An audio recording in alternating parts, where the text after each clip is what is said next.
Predictable. She moved down the first-class aisle with a practiced smile, adjusting a folded blanket on one seat and straightening a menu on another. "Can I get you anything before departure, Mr. Collins?" she asked. The businessman smiled. "I'm good, Jessica. Thanks." "Of course." A woman near the window lifted her coffee cup. "Another refill?" Jessica nodded. "Coming right up."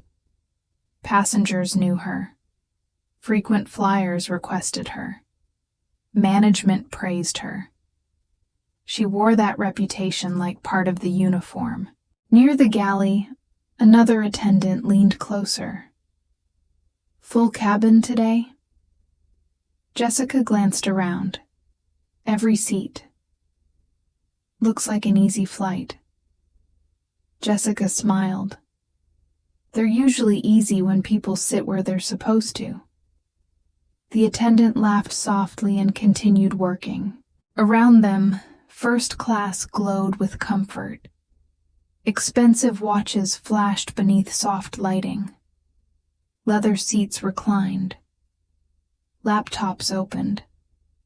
Quiet conversations drifted through the cabin. Everything felt controlled. Jessica liked control. She believed she could read people within seconds, who traveled often, who belonged, who didn't. Most days, she trusted those instincts without question. A boarding announcement echoed through the aircraft. More passengers entered. Jessica greeted each one automatically. "Welcome aboard." "Good afternoon. Right this way." The routine never changed. Then her eyes settled on a woman stepping through the aircraft door. The woman carried a small bag. No designer luggage, no expensive jewelry, no visible signs of wealth. Just a simple navy blue suit and a calm expression. Jessica watched her for a second longer than necessary. Something tightened inside her. The woman walked slowly down the aisle, saying nothing, not looking for attention, not trying to impress anyone. Yet somehow, Jessica couldn't stop watching. Nearby, passengers barely noticed. To them, she was just another traveler. But Jessica felt a quiet certainty forming before a single word had been spoken. As the woman moved closer, Jessica straightened her posture. The smile remained on her face. But something underneath it had already changed, and the flight hadn't even left the ground. "Champagne, sir?" "Thank you." Jessica handed over the glass with a practiced smile. A few seats away, another passenger accepted a warm towel. "Perfect timing," he said. "We try our best," Jessica replied. The aircraft had settled into the smooth rhythm she loved. First class was quiet now. The climb was over. Seat belts had come off. The cabin felt comfortable, expensive, controlled. Jessica moved through the aisle greeting passengers by name. "Mr. Turner, would you like your usual sparkling water?" You remembered. "I try to remember everyone." The man laughed. "That's why you're the best." Jessica smiled and continued forward. Around her, passengers relaxed into oversized seats. Laptops opened. Conversations drifted through the cabin. Crystal glasses clinked softly. Everything looked perfect, at least from a distance. Near the galley, another attendant whispered, "Easy flight so far." Jessica nodded. "The best kind." As she turned back toward the cabin, her eyes briefly landed on Seat 2A. Evelyn Brooks sat quietly beside the window. A book rested in her lap. She wasn't asking for anything, wasn't calling attention to herself, just sitting silently. Jessica looked away almost immediately. "Champagne, ma'am?" she asked a passenger across the aisle. "Yes, please." A fresh glass appeared moments later, then another, and another. The service flowed naturally around the cabin. Seat 2A remained untouched. No one said anything. Not yet. The businessman across the aisle accepted a drink and glanced toward Evelyn. His expression tightened slightly. Maybe he had noticed. Maybe not. Jessica kept moving, smiling, greeting, serving. Every action looked professional. Every gesture looked identical. Yet hidden inside the polished routine was a choice no service manual would ever mention. The cabin remained calm. Luxury filled every corner. Passengers settled deeper into comfort, and without a single raised voice, one person had already become the exception. "Excuse me." The words were soft, almost swallowed by the quiet hum of the aircraft.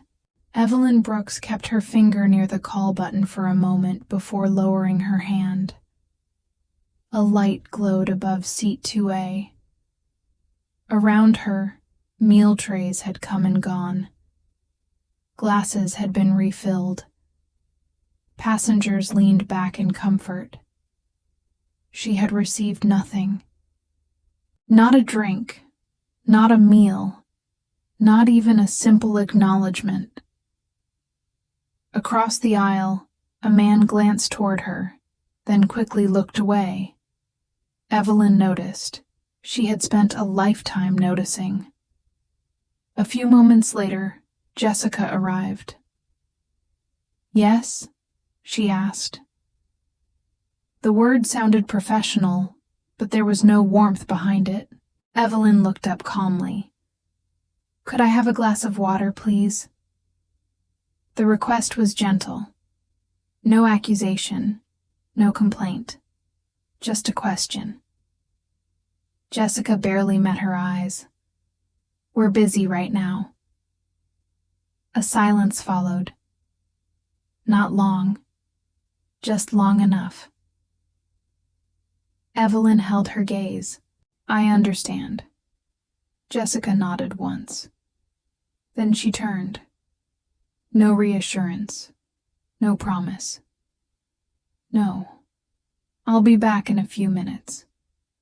Just departure. The businessman across the aisle frowned. A young woman near the window slowly lowered her fork. Nobody spoke, yet the cabin felt different. Jessica continued serving passengers only a few rows away. "Another drink, sir?" "Thank you." "Would you like dessert?" "Absolutely." The contrast was impossible to miss now. Marcus Reed watched everything. His jaw tightened. For hours he had questioned himself. Maybe there was an explanation.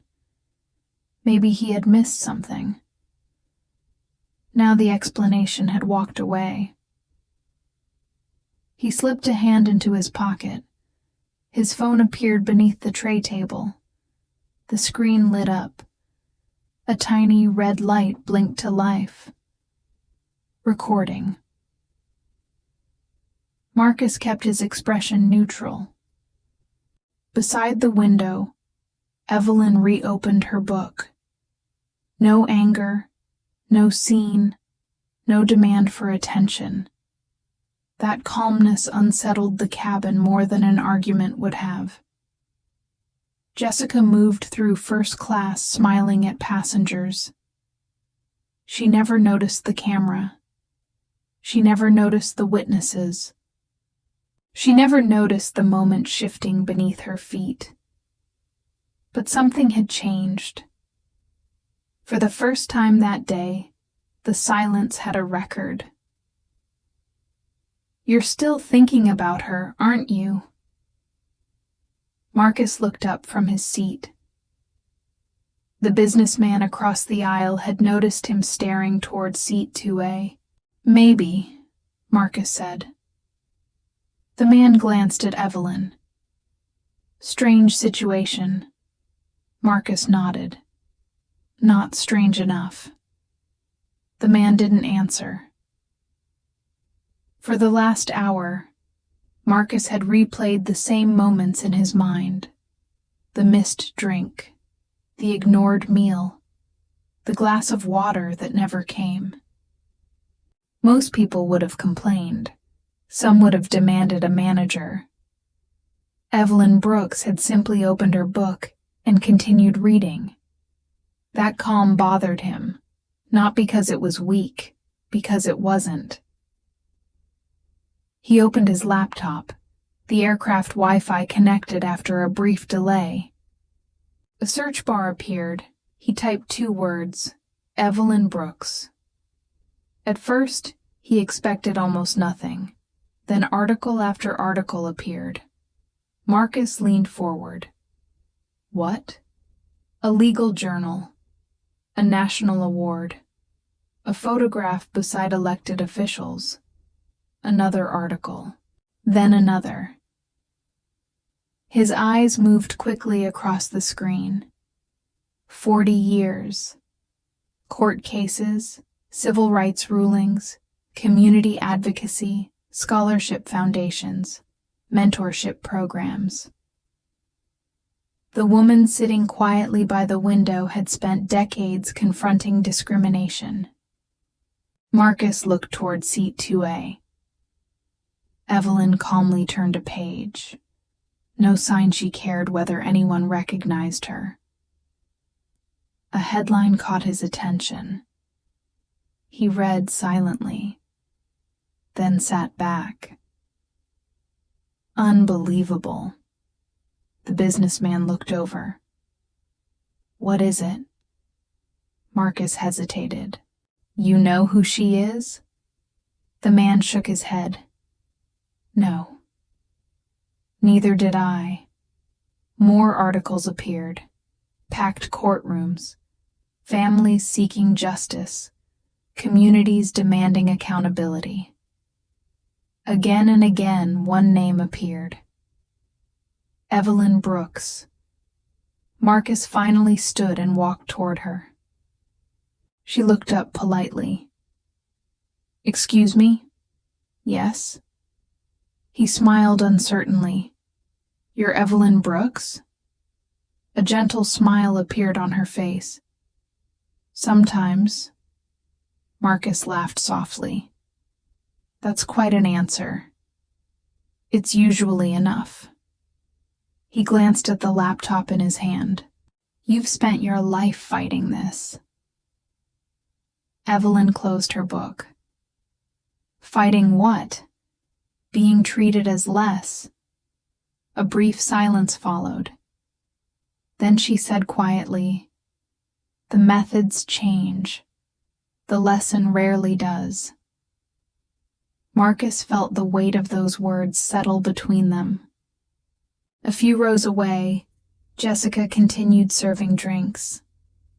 Confident, unaware, still believing she understood exactly who belonged in first class. She had no idea who sat in seat 2A.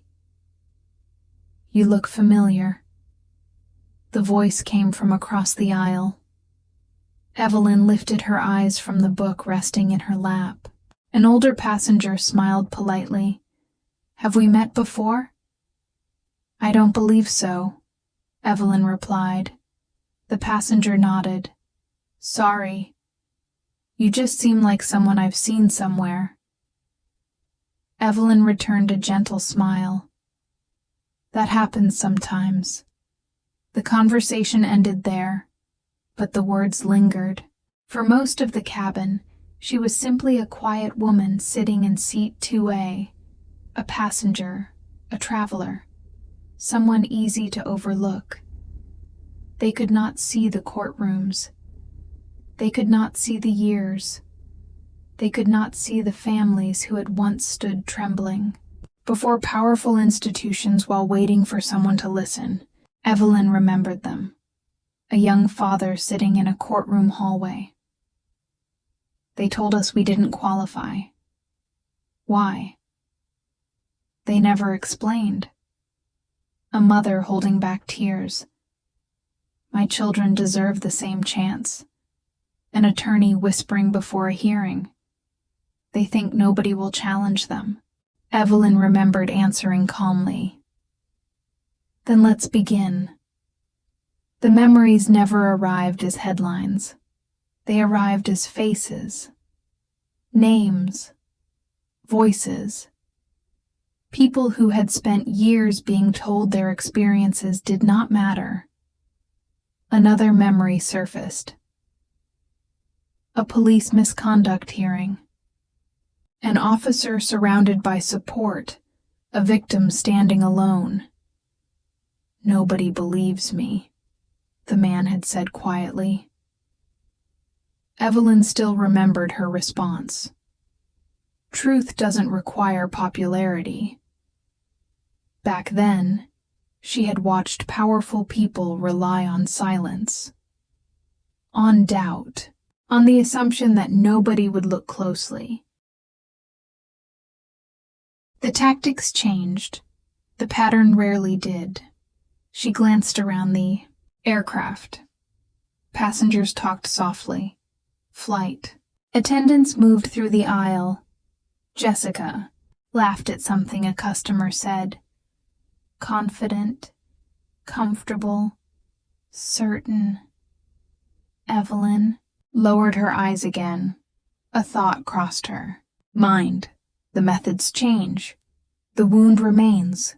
There was no anger in the realization, only recognition. She could reveal everything, the career, the awards, the influence. One sentence would change how everyone treated her, but that wasn't the point.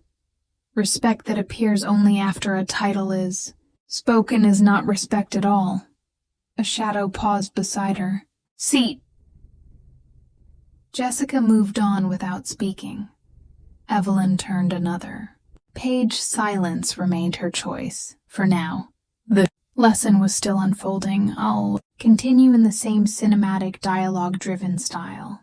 This will be the full sequence as one continuous script. Is this the video everyone's talking about? A young man in the terminal held his phone slightly closer to his face. Another passenger leaned in. Yeah, that one. The flight thing. I don't get it, someone said. It just looks like service? A pause. Then a woman replied quietly. No. Watch again.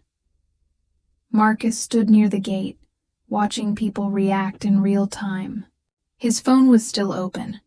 The clip was spreading faster now. He didn't smile. He didn't celebrate. He just watched. A man beside him shook his head. It's not enough context. Maybe she was busy.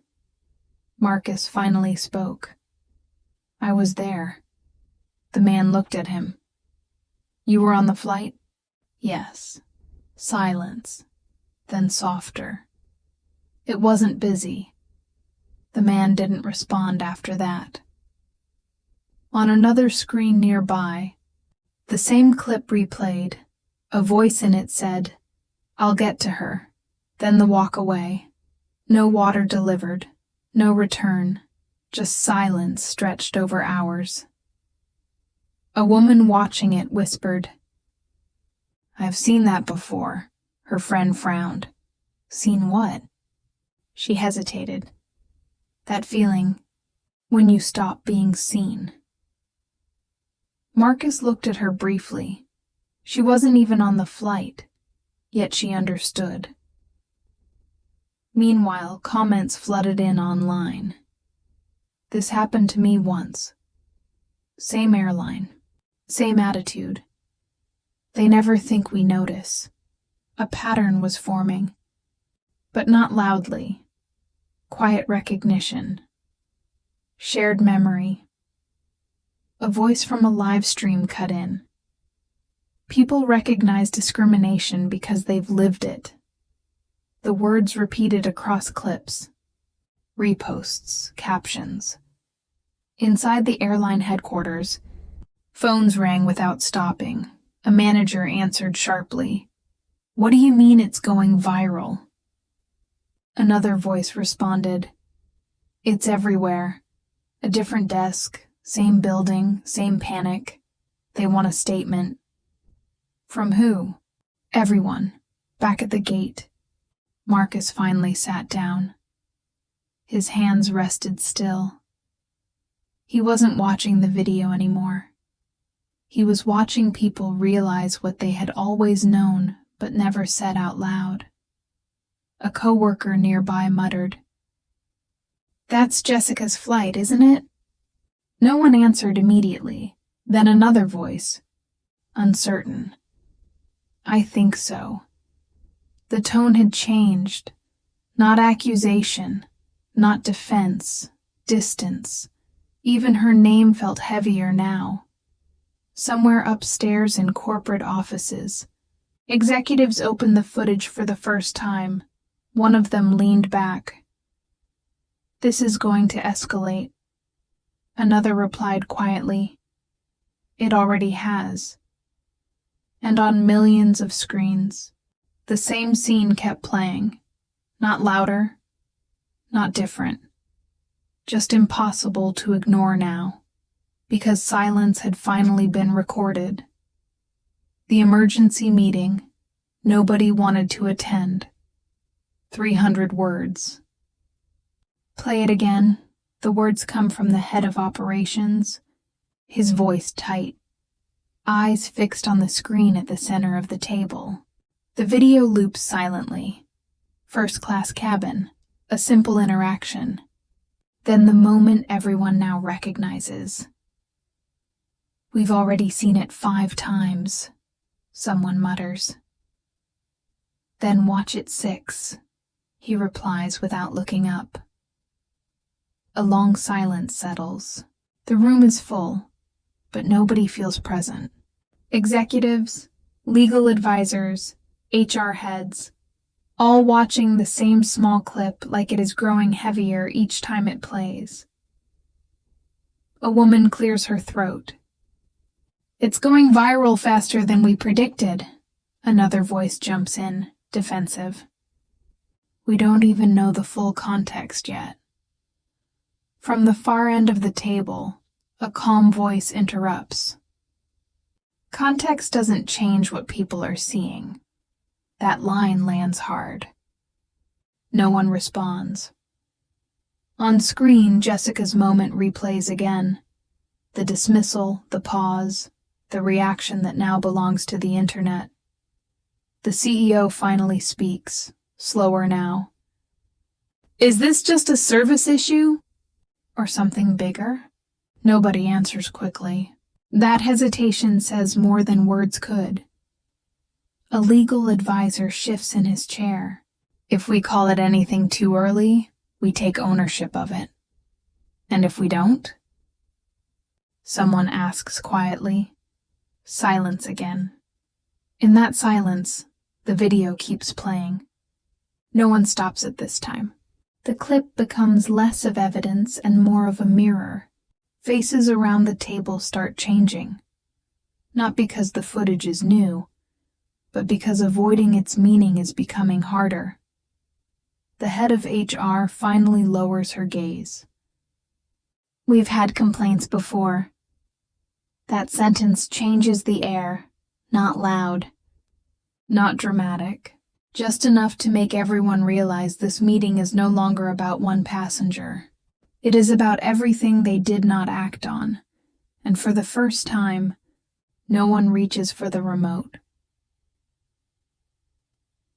The room fills, long before the hearing begins. 300 words. The hallway outside the hearing room is already crowded when the first microphones are set up. "Is she inside yet?" a reporter asks, adjusting her camera strap. "No, but they said she's coming," another replies without looking up. Inside, chairs scrape softly against the floor. Community leaders take their places slowly, as if each movement carries weight. Across from them, airline executives sit in a tight row, suits pressed, hands folded in ways that try to hide nervousness. One executive leans toward another. "Just stick to the prepared statement." The other doesn't answer immediately. He just nods once, but his eyes stay on the empty witness table. A legal advisor flips through papers. "We should avoid emotional language. Keep it procedural." A community leader across the aisle hears it and mutters, "Everything you call procedural is emotional to someone." The words don't start a fight. They just hang there, uncomfortable. At the back, a journalist whispers into her recorder, "The atmosphere feels like before a verdict, not a hearing." The room agrees without speaking. A man from a civil rights group leans forward slightly. "This isn't just about one incident anymore. Everyone knows that." No one from the airline responds. A silence spreads, not empty but heavy, like everyone is waiting for a truth they already suspect but don't want. Confirmed. Then the door at the far end creaks slightly. Heads turn without permission. It's not her yet, just an assistant checking something, but even that's small. Movement tightens the room. An executive whispers, "We're not ready for this level of attention." Another replies, almost too quiet, "We stopped being ready the moment the video went public." No one argues, because now everyone understands something simple. This room is no longer in control of the story. It is inside it.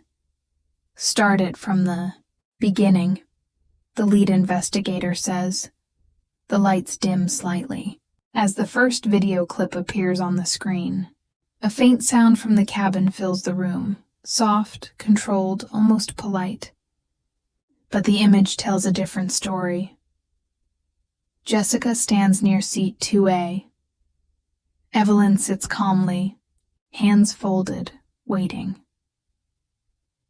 A voice from the recording plays clearly. "Ma'am, economy is through that curtain." The room does not react immediately. No one moves. No one breathes loudly. Another clip follows. A tray passes, a pause, then another pass without stopping. A passenger in the recording speaks quietly. She hasn't been served yet.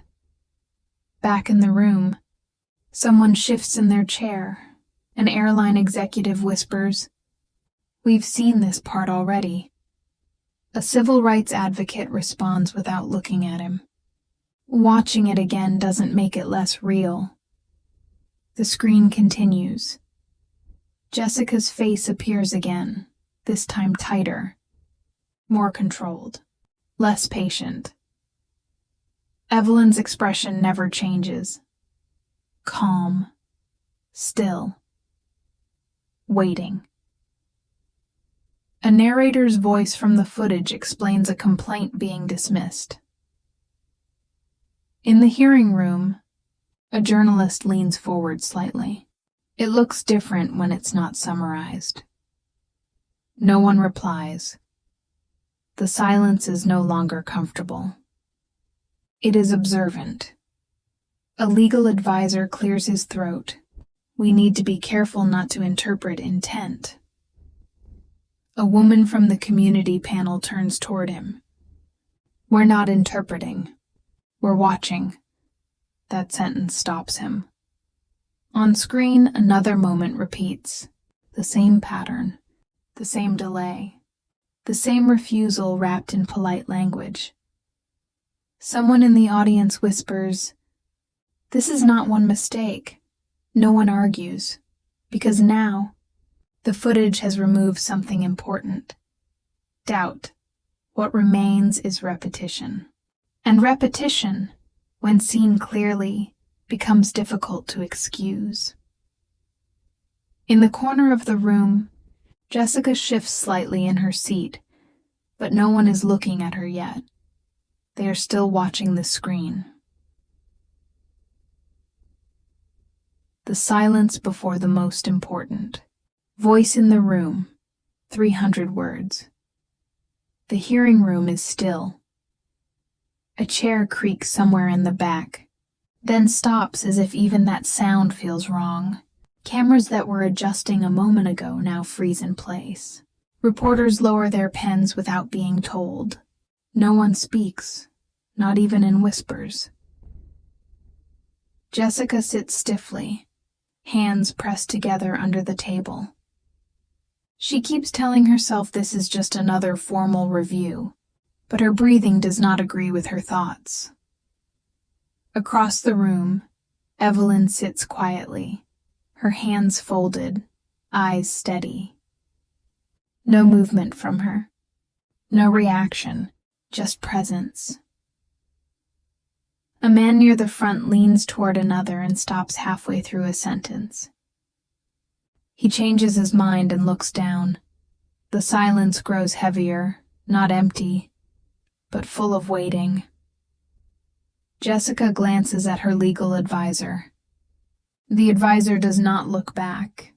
That small refusal hits harder than any accusation. Narration settles in the space no one wants to acknowledge. This is the moment before truth becomes unavoidable. Not because someone is about to speak. Not because someone is about to speak loudly, but because silence has already done enough damage to make words dangerous. Jessica swallows. "Why is it so quiet?" she whispers. No one answers. Evelyn finally shifts her gaze slightly, not toward Jessica, not toward anyone specific, just forward. That small movement changes the room more than any speech could. A journalist at the corner lowers his camera slightly, almost respectfully, as if he understands something is about to change shape. Jessica straightens her posture again, forcing control back into her body. "This is just a hearing," she says quietly, more to herself than anyone else. But the room does not agree. The silence continues. And in that silence, everyone understands the same thing without saying it. The voice that is about to speak will not need volume to be heard. Evelyn rises. Without notes or preparation, 300 words. Evelyn moves slowly, not rushed, not hesitant. Just deliberate, as if every step has already been decided long before she stood up. The chair behind her does not make a sound this time. Even it seems to understand the moment. Jessica watches her, confused at first. "She doesn't have anything prepared," she whispers to her advisor. The advisor replies without looking away from Evelyn. She doesn't need it. Evelyn reaches the front without papers, without folders, without anything in her hands except calm. A commissioner clears his throat, then stops again. No one introduces her. No one interrupts her movement. She simply arrives at the point where everyone is looking. Narration settles again, quieter this time. There are people who speak from preparation, and there are people who speak from a life that cannot be summarized in notes. Evelyn belongs to the second kind. Jessica leans forward slightly. "Is she supposed to read something?" "No," someone behind her murmurs. "Just listen." Evelyn looks at the room, no anger, no performance, just recognition, as if she has seen rooms like this before many times, in different forms. A small pause stretches, then Jessica, unable to hold her uncertainty, says under her breath, "Who does she think she is?" A nearby attendee hears it but does not respond. Instead, their eyes stay fixed on Evelyn. Evelyn begins speaking softly, not yet the content, just the first breath of it, enough to stop Jessica from speaking again. The room adjusts instantly. Even Jessica feels it, though she does not understand it yet. Control is shifting, not through force, but through presence, and no one in the room can stop that shift from happening. Jessica's phone vibrates once. She looks at it without thinking. Another schedule update, she assumes. Another routine message, but her hand slows when she sees the sender name. Human Resources. She opens it. No greeting feels warm. No sentence feels soft. The words are careful, clean, and final. Your employment has been terminated effective immediately. Jessica reads it again. Then again, her lips part slightly. No, this can't be right, she whispers. Silence answers her. She stands up too fast. The chair hits the wall behind her. "Mark," she calls out, voice breaking slightly. "Did you see this?" No answer. Her colleague avoids her eyes. That silence confirms more than any statement. She scrolls again. The words do not change. Narration sits quietly inside her chest. This is how endings happen when no one wants to face them directly. No shouting. No confrontation. Just distance becoming permanent. Jessica grips the edge of the table. "I worked there for 8 years, she says, almost pleading.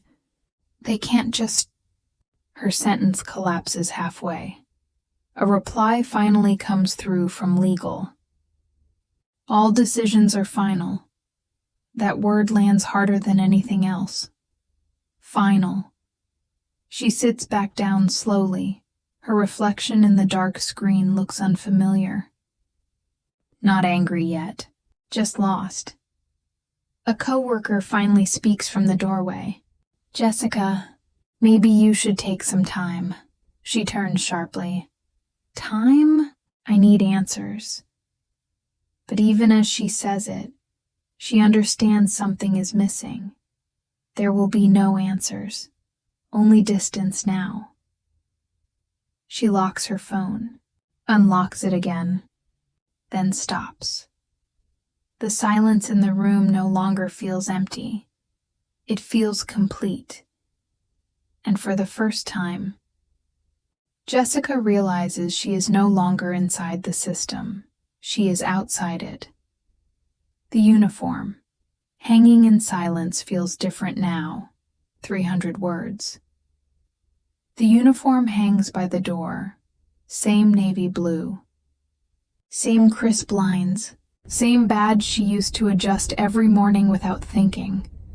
But today, Jessica does not reach for it. She just looks. "I should throw it somewhere," she mutters. No one replies. The apartment is too quiet for comfort. She steps closer.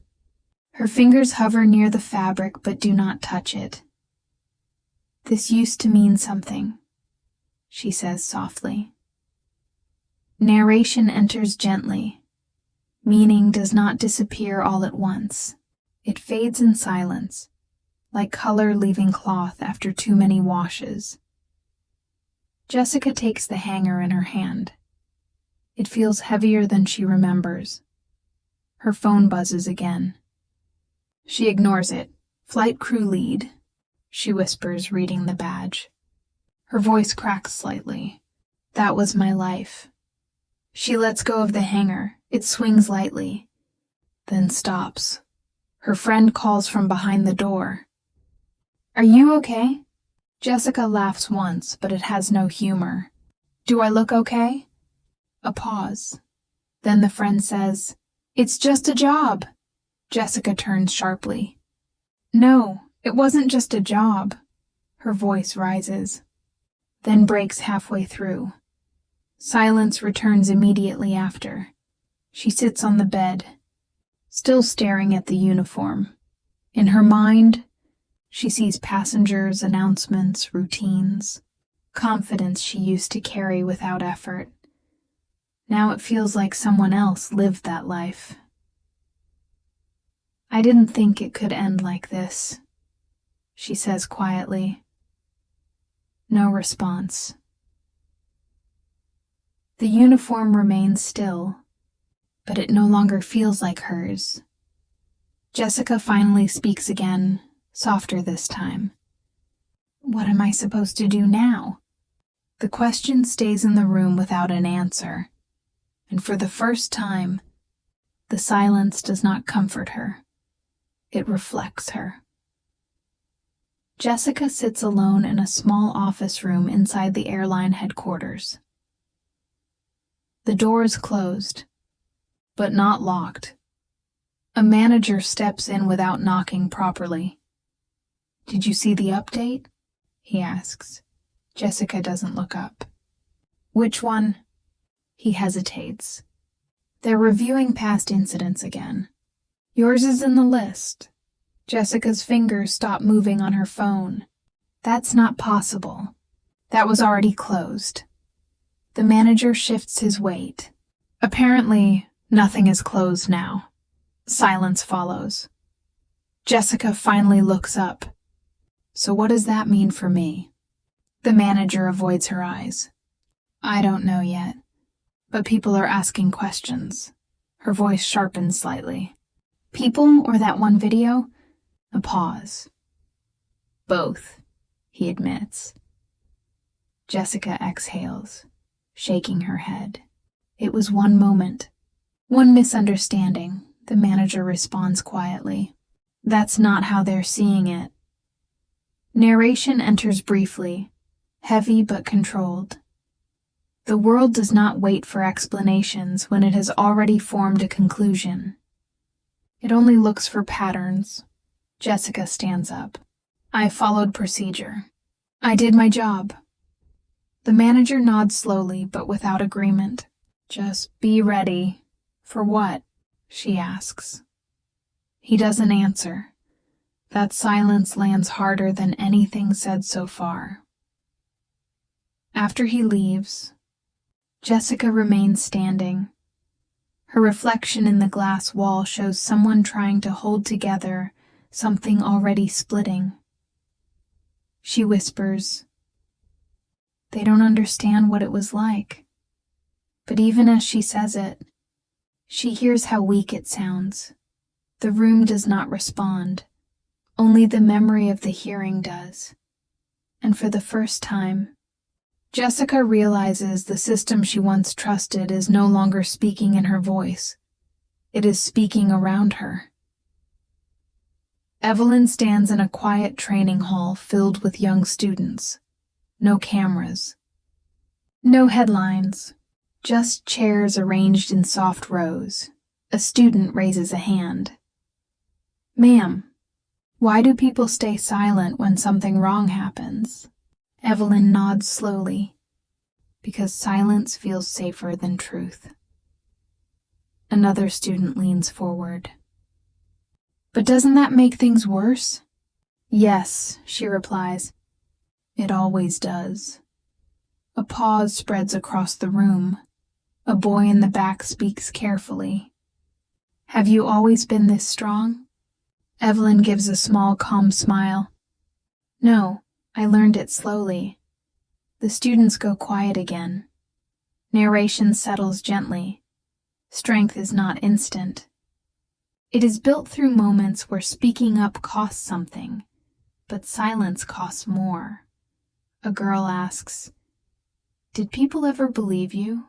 Evelyn looks at her for a long moment. Not always. But that was never the point. The room shifts slightly. Chairs creak. Attention deepens. A student whispers, "Then how did you keep going?" Evelyn answers simply, "Because the truth does not stop being true just because people ignore it." A soft silence follows. Then another voice rises. "What about justice? Did it fix everything?" Evelyn exhales quietly. Justice is not something that finishes. It is something you keep building. The students exchange looks. No one interrupts. No one laughs. One student finally asks, "Was it worth it?" Evelyn pauses, long enough for the room to feel it. Then she says, "Yes, because people are listening now who never listened before." No applause follows, just understanding, and that feels heavier than applause ever could.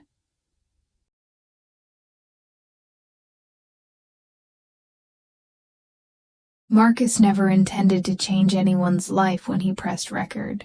He simply refused to ignore what others pretended not to see. That small decision became the spark that exposed years of silence, forced a powerful institution to confront its failures, and revealed truths that had been hidden behind routine and authority. Jessica lost the career she once believed would always protect her, not because of one moment alone, but because accountability eventually arrived for choices she never thought would matter. Evelyn, meanwhile, never raised her voice, demanded recognition, or used her reputation as a shield. She met disrespect with dignity, scrutiny with patience, and injustice with the same quiet strength that had defined her entire life. In the end, the story was never about a flight attendant, a viral video, or a seat in first class. It was about the consequences of seeing people as less than they are, and the power of refusing to look away when it happens. Long after the headlines faded and the hearing rooms emptied, one truth remained. Power built on exclusion will eventually collapse under its own weight, but dignity rooted in character endures. Because real change rarely begins with grand speeches or dramatic confrontations. Sometimes it begins with a simple act of respect. Sometimes it begins with a witness. And sometimes, all it takes to change the course of a story is one person who chooses to see another person's humanity when everyone else has forgotten to look.